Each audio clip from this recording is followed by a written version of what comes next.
Welcome to the Human Capital Innovations Podcast. We're your source for personal, professional, and organizational growth and development, where we share original research, explore industry trends, and interview executives and thought leaders from across the globe. We hope you join us often for practitioner-oriented content around all things related to leadership, HR, talent management, organizational development, and change management. Maximize your personal and organizational potential with Human Capital Innovations Podcast.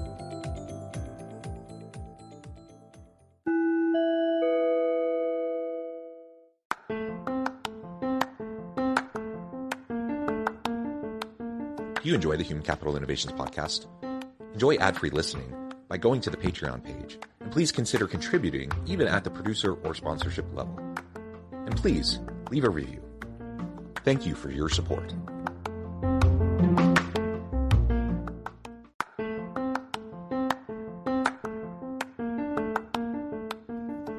Welcome to the Human Capital Innovations Podcast. In this HCI podcast episode, I talk with Henry Penix about mental health, wellness, and mindfulness in the workplace.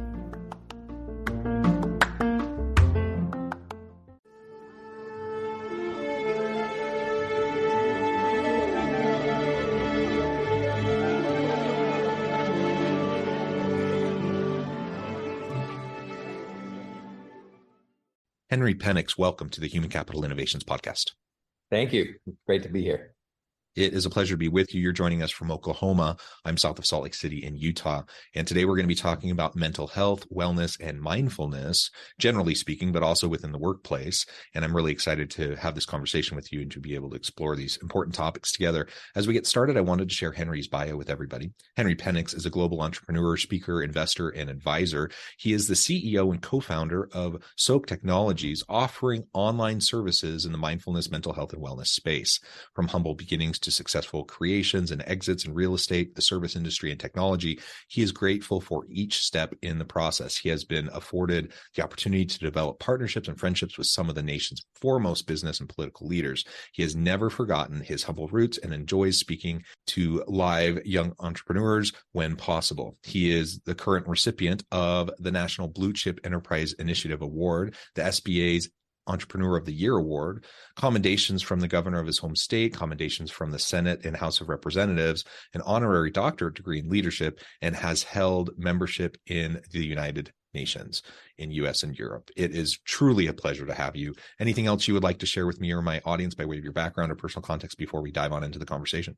No, I'm just happy to be here. Well, let's start by framing up a little bit about what you're doing there at Soak Technologies. Again, offering online services in mindfulness, mental health, and wellness in that space. Describe a little bit about what you're doing, and then we can talk more about some of the particulars of what we can do, both for ourselves, for our loved ones, members of our family, but also in the workplace and people who may be part of our teams. Yeah, well, throughout my life, John, I've always had a desire to help others. And no matter what entity I've ever been in, from I had a string of schools. We had about 300 employees. I would always teach in my leadership classes that we have the upside down triangle where, usually it's leadership from the top and everything comes from the top to the bottom. I flipped that where everything goes from the bottom up to the top, because if you can't lead by example, I don't feel you can truly lead and be effective. So I really love that. I had a technology company that also went around the world. We were in all the Apple stores, all the Best Buy stores, did all this stuff. And it was a device that actually helped people. So I see this pattern in my life, and I was reminded by a friend of mine of that pattern, and he actually brought it to my attention. He said, "Henry, you seem to always want to add value to other people's lives, and leading by example, et cetera, et cetera." And so when I came across Soak Technologies, and we started kind of diving into that, looking at what COVID has done to everybody's mental strength. And at the same time, there's almost like a cross-section graph that shows people now coming out and talking about their mental health and wellness, where before it was sort of a stigma. Now you've got Olympia athletes, you've got all of these people coming out and speaking about it, which, as you know, once you become aware of something, you take the demons away from it, so to speak. So that's what I've dedicated my life to do. I've seen a lot. I've been around the world. My membership in the United Nations was amazing. I had a lot of great conversations there. But again, as I stayed with my roots of helping people, I think this is one of the most effective things that I could do right now, in helping sort of balance how people have went through COVID, the world being turned upside down, and all of that in the workplace. And I've read a lot of things that you've published and been interviewed on, and I highly respect your opinions, but all of the work cultures of the Great Resignation, people skipping from job to job, it's like there's no stability. So how can we get back to that stability? How can we give people that inner calm that says, you know what, it's going to be okay. Let's live to fight another day. Let's take care of today for what today is, and let's worry about tomorrow. So, in line with all of the mindfulness and mental strength and wellness and all of that, that's kind of where I land. Yeah, great. And can you describe briefly, for just a moment, we can talk specifically about SOAP technologies. What are some of the services that are offered? How are you helping to facilitate greater levels of mindfulness, mental health, and wellness? And then we can zoom out a little bit and talk, about other mechanisms and other approaches that people can also take. Sure. Well, we had a clinic. We ran clinic for about 5 years, and some of the modalities we used in that clinic to help people included, massage therapies, IV therapies, sound frequency therapies, all of these different modalities, and it was growing, and people were, coming in by the droves. And then we decided, in our expansion, do we want 500 brick and mortar stores, or do we want to try to digitize those offerings? So we looked to see what people were getting the most from. And we started to see it kept centering around the mindfulness category and the sound frequencies and what they did to mindfulness and awareness. And, what you think about, you bring about. And we saw that we could add those little things, digitize the in-clinic experience. And so we did that. We took about 2 years and quite a bit of funds to do that so that people could get that same experience. And it turned out fantastic. We got to where we could give our 3 biggest offerings, which were the sound frequencies, and that's a topic of its own. Everything has frequency. Vitamin C has frequency. Everything emits a frequency, and when you can identify the frequency that will offset anxiety, depression, low energy, low libido, et cetera, and play that to the human cells at a cellular level, when you're aligned, we think the body is made wonderfully, and we think that when it's aligned and in homeostasis, it can heal itself. We weren't created to die, and when you can get into that mindset and start applying some of this technology, modern technology, to ancient principles. Obviously, frequencies have been around since time, but when you can combine modern technologies with ancient principles and offer it on a digital platform where people can access it 24/7 globally. We're in 133 countries now. We could have never done that out of our clinic. So when you get to do that, things start to come in line. So you've got the sound frequencies, you've got the mindfulness we call mindful intentions, which are positive affirmations that we send to each of our customers twice daily, just to kind of reset your mind. So, and you can go to the app and find out what part of the day you want to receive these mindful intentions. So if you normally have a lull at 10 a.m. or you want to get your day started at 8 a.m. or 7 or 6 or 5, you can set that mindful intention to be pushed to your phone, something that we'd never go anywhere without these days, and get something that kind of resets your mind. If you have another lull in the afternoon, 2, 3 o'clock, you're getting ready to get off. It's like your day is packed full, or you want to be prepared before you go home with your 6 kids like you do, and spend that time with them. Maybe you set it for 3 o'clock, and it gets you in that state. It changes your state so that you're in a great state when you go home, so you can actually separate business and family, bringing that balance. So those were the 2. The third thing is our 21-day immersion programs. And this is something that I would love to talk to you further about. But a 21-day immersion program, we go to some of the best leading global experts and thought leaders on a particular subject. The other week, I did an interview with a gentleman who had one of the top 10 fastest growing banks in the nation.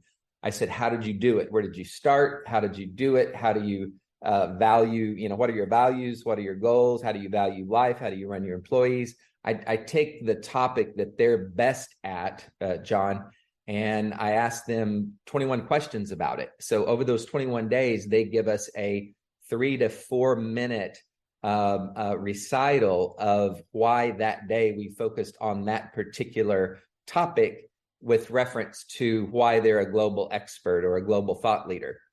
And so we go through 21 days of that. It's like a cliff notes of what they do best in small, short spurts. So people aren't, I'm all for reading, I'm all for educating and all that. But in today's society, we want it in bites and bits and microwave what used to take 4 hours to cook our dinner. And, just we want to get it done. We want to get it done fast. So if they can hear those 3 to 4 minutes, you can always find 3 or 4 minutes in your day, whether it's before you eat lunch or after or during, or right before you go to bed. And at the end of those 21 days, you can learn something that, again, further changes that perception or your mindset about something that's interesting to you. So that's been huge. All 3 of those things come in our digital platform, again, that we've taken into 133 countries now. And that's the fastest I can say those 3 things.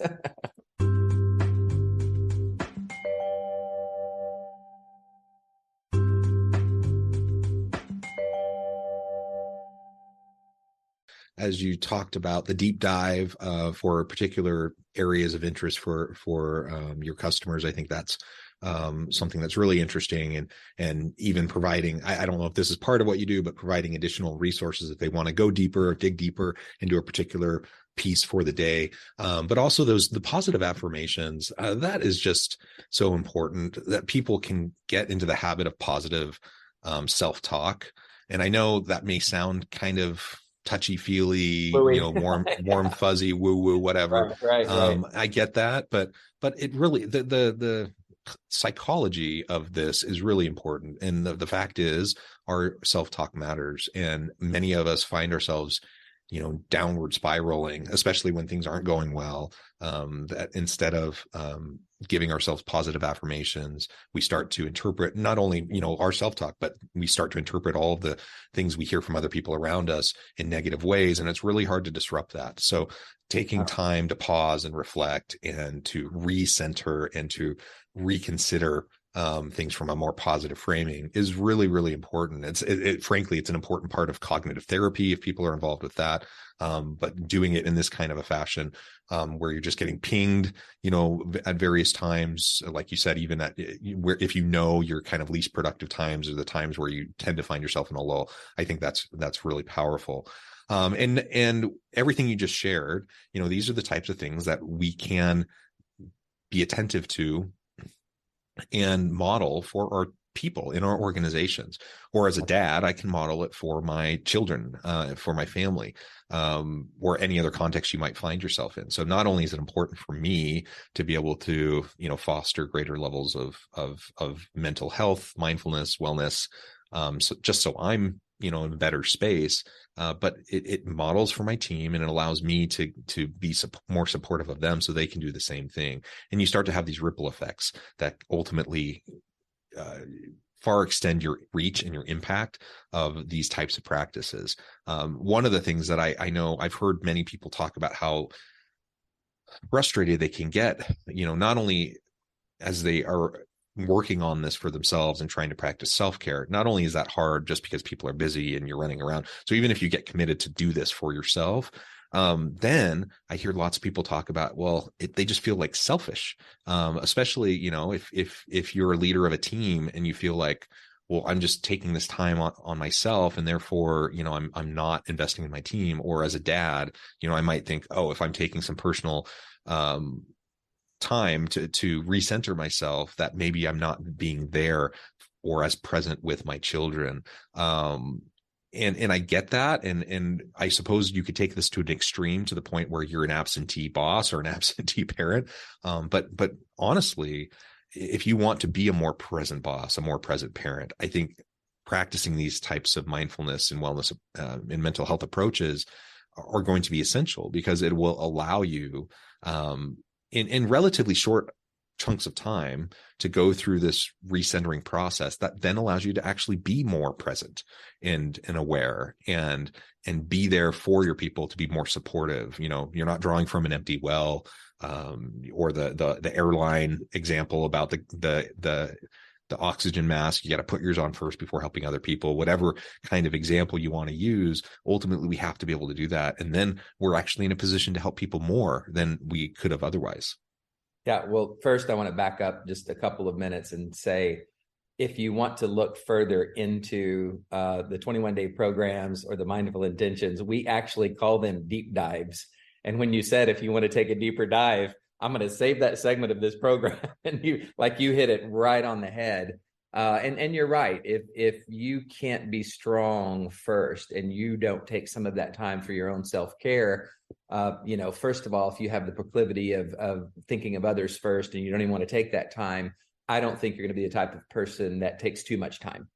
So I think you are going to be watching that. You aren't going to be the absentee boss or father. I think you are going to take just enough time to actually care for yourself enough to then be strong for others. I love the oxygen mask analogy. I love, a chain is as weak as its weakest, as strong as its weakest link. And you will be that weak link if you don't take care of yourself. And if you can't be strong first for yourself, you can never be strong for others. So yes, we think that's so important to take that time out for self-care. And that's part of what SOAK does. We named it SOAK, SOAAK. Obviously, SOAK was taken. So the SOAAK is about immersing yourself and being in sort of a, this immersion of self-awareness, this immersion of constant and never-ending improvement, the can-I principle, and things like that do make you that stronger person, so that you can be strong and productive for your family and friends, for your relationships, your work, your workouts, whatever you do that helps strengthen yourself. We want to be there to support that in a non-invasive way. We want to be able to be, part of your mobile phone. And I know there's a whole thing on, radio frequencies and fields and all of that. But with today's technology and being able to bring that to something that you have around you anyway, every day, the benefits much outweigh any problems or risks. So we're super excited about this. And I'm very pleased to hear your perspective on it, because you're right in step with exactly what we do. While this particular tool can be very helpful, of course, there's so many different things you can do. And my suspicion is, well, I'm sure you as the CEO and co-founder of your company, you want to see this adopted to have greater reach and greater impact. The reality is you want people to just be more healthy. You just want people to practice more mindfulness and to be in a better mental state. And whether that's through your tools or through just other, through other mindfulness practices, that's really what it all comes down to. And there are so many things that you can do to be able to recenter yourself, to be more present, to be more mindful, and to just foster better self-talk and better, more positive approaches to the challenges you face during your day. One of the things that I've tried to do consistently over time that I find really helps, it's just super simple, super easy. It's just a matter of taking deep breaths, like taking the time. When people say they don't have time to practice mindfulness and foster some self-care and such, I think, well, if nothing else, take time for deep breathing.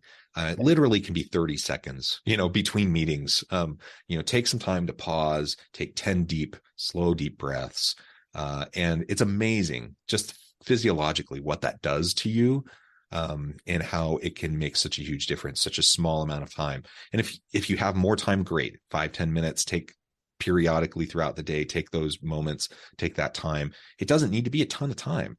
But when you do those things consistently over time, it makes a dramatic impact on your overall wellness and well-being. And it just allows you to be with people in a different way. You'll respond. Time, like you were saying, it's a cumulative effect. So you take 2 minutes today, 2 minutes tomorrow, 5 minutes the next day. Maybe you enjoy a 30-minute workout. It's an accumulation. It's at the end of the week, how much of that self-care time did you use on yourself? And just like working out, if I can't get to the gym at least 4 days a week, I don't feel as good. And even if I go in for 20, 30 minutes, say I set aside 45 minutes, but I only get to go 20 or 30 minutes, that small win for me, celebrating that small win, makes all the difference in my whole day. I did something that I planned on doing. I ran out of time. I didn't have enough time, but I still showed up, even if it's for that 15, 20 minutes, and I did something. I was active. And you know how action changes the whole body. I can stand up right now and smile and do 10 jumping jacks, and it will affect the rest of my day. Something you said about breathing, and I'm glad you brought that up. I don't know if you have ever listened to Huberman, the Huberman Report and all of that out of, I think he's out of Stanford. One of our people, I guess, know him. So I listened to a couple of things that he has put out, and he teaches a breathing technique that you can breathe in, and it's a double breath. So you take that extra breath up and then blow out slow and long and hard. If you just do that 3 times, and we based our whole company on lowering people's stress level. But if you do that just 3 times in a row, they've proven that your stress levels start to go down, and you're starting to, and when you're less stressed, you're more energetic, you're more active, and you're more productive. So yeah, any little thing, a walk around your house 3 times. I can't go out, it's cold. I don't care. Walk around your house. If you got stairs, go up and down the stairs 3 or 4 times. Do something that you can celebrate, that small little win that will change the rest of your day physically and mentally. It all counts. It all helps.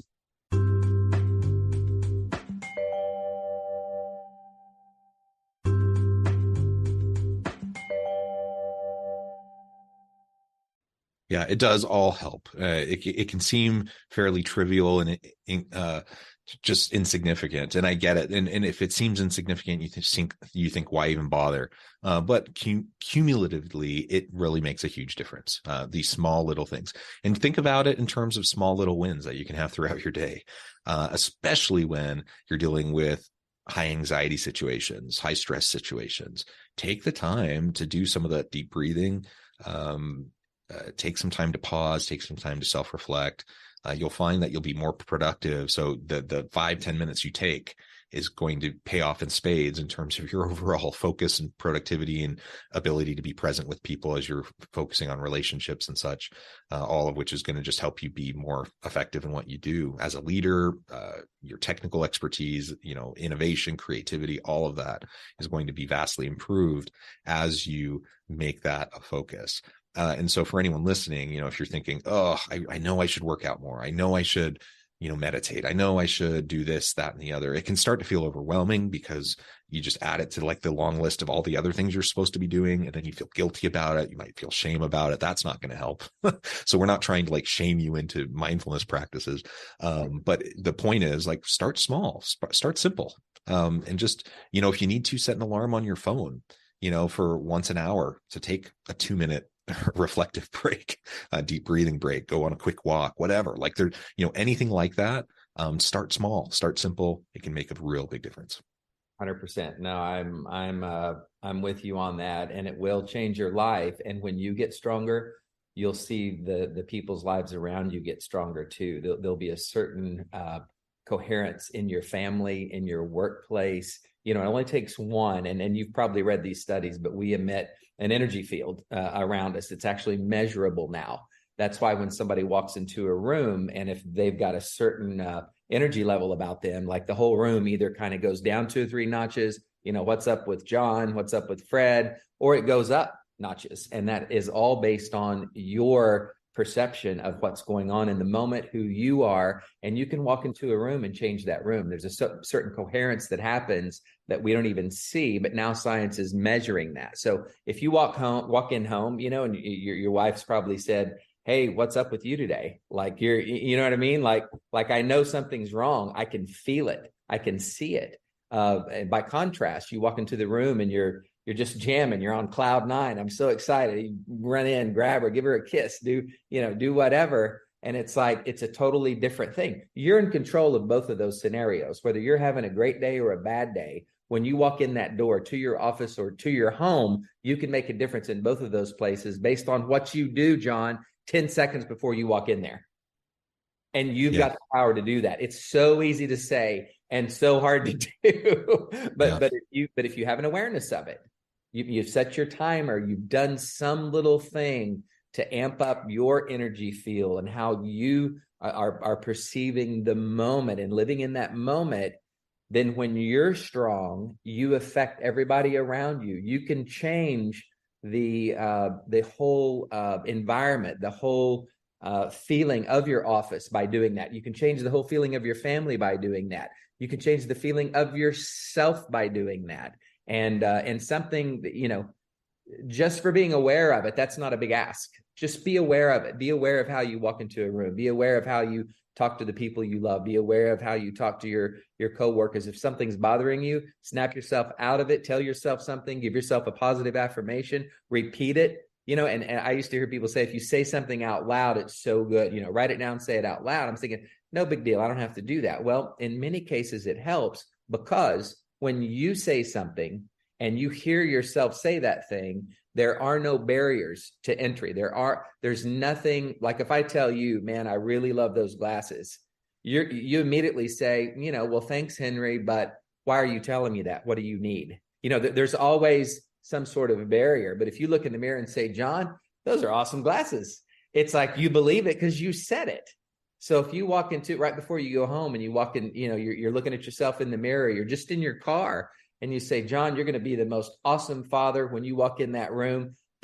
My family's going to love me. I'm going to make a difference in their lives. 10 seconds and you've changed the rest of your evening. So I'm way into that, and again, that's what we push our entire company on. But I love that, and I love that you recognize that. Yeah. Well, Henry, this has just been a really great conversation.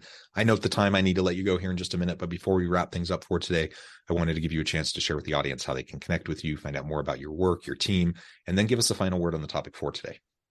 Yeah. So if you are interested in some of the things that John and I have been talking about today, go to Soaak, and it's SOAAK.com. With all of our things, we have free trials so that I never want to push anybody into doing anything they don't want to do. But I promise you try that for 7 days. That sets your timer for your day so that you can get these positive mindful intentions. You can look at the sound frequencies. You can do the 21-day emergency. You get everything. Try it out, and I really hope it changes your life. But just as a final word, and to close what we've been talking about, be mindful for yourself first, and then you can be mindful for other people later. When you get yourself strong first, and I'm not talking about an hour workout, I'm talking about 10 seconds before you walk into that room, like we were just mentioning, you can change your life and you can change the life of others. So I wish everybody the best. John, I love talking to you. You fit right into exactly what we're doing, and I'd love to continue this relationship. Wonderful. Thank you, Henry. It's been a pleasure. I encourage the audience to reach out, get connected, find out more about what Henry and his team can do for you. Check out Soaak. And as always, I hope everyone can stay healthy and safe, that you can find meaning and purpose at work each and every day. And I hope you all have a great week. Do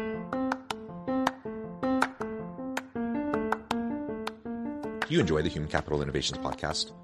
Enjoy ad-free listening by going to the Patreon page, and please consider contributing even at the producer or sponsorship level. And please leave a review. Thank you for your support.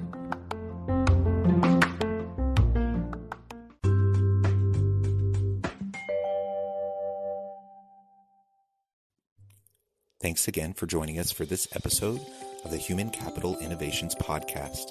I hope you stay healthy and safe, and that you have a great week.